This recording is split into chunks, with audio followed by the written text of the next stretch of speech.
Hello everyone! Good day! This is Teacher Jennifer. I want to share with you my life as baktasera na maestra. For the information of everybody, bago lang ko na-assign diri sa Kapaypayan Elementary School, guys. Pero actually, guys, gikan ako sa Panlaisan Elementary School.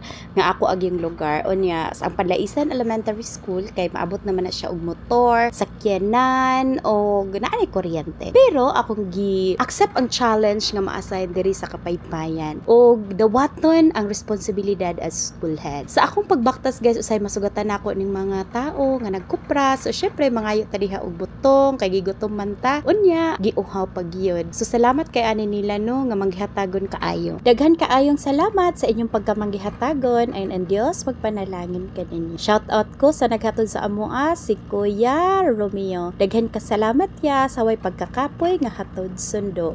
Og kay Kia Edgar po daghan kaayong salamat. And of course sa naghatag sa amo og butong si Inday, daghan kayong salamat. Shout out po kay Marisa, ang ako ang travel buddy. Thank you very much, guys. So ayan, nagkaon na ang Disney Princess. Pagkahuman na mo kaon, diretso na dayon baktas, guys. So ang among baktasunon mo subida gyud mi din na, guys. Ayan, sugod na mig baktas subida.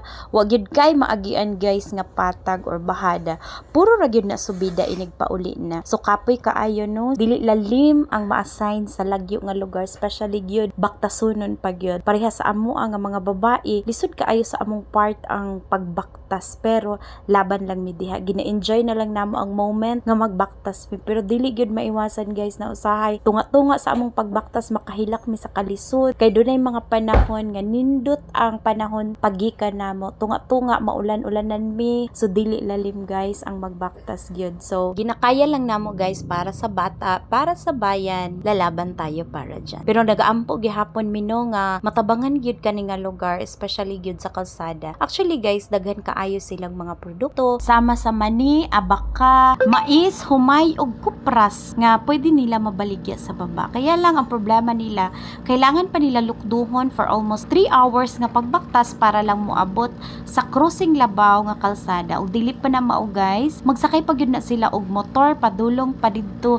sa ilang baligyaanan sa may Bawgo for almost 2 hours na pod para makaabot lang yun ang ilang produkto ug ilang mabaligya.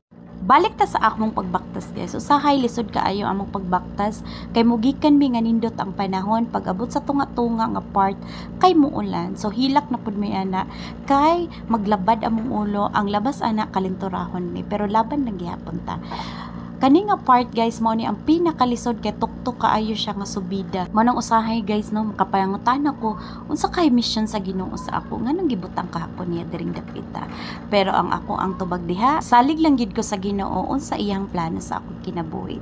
Gibutang gani ko diha sa Ginoo kay do na ka siya purpose, do na say mission nga ipabuhat sa ako. Of course, para sa bata, para sa bayan, laban lang. Daghang kayong salamat. Thank you for watching, guys. I love you. God bless you. Ug ako kaninyo moingon, dalaygon ang Dios. Bye!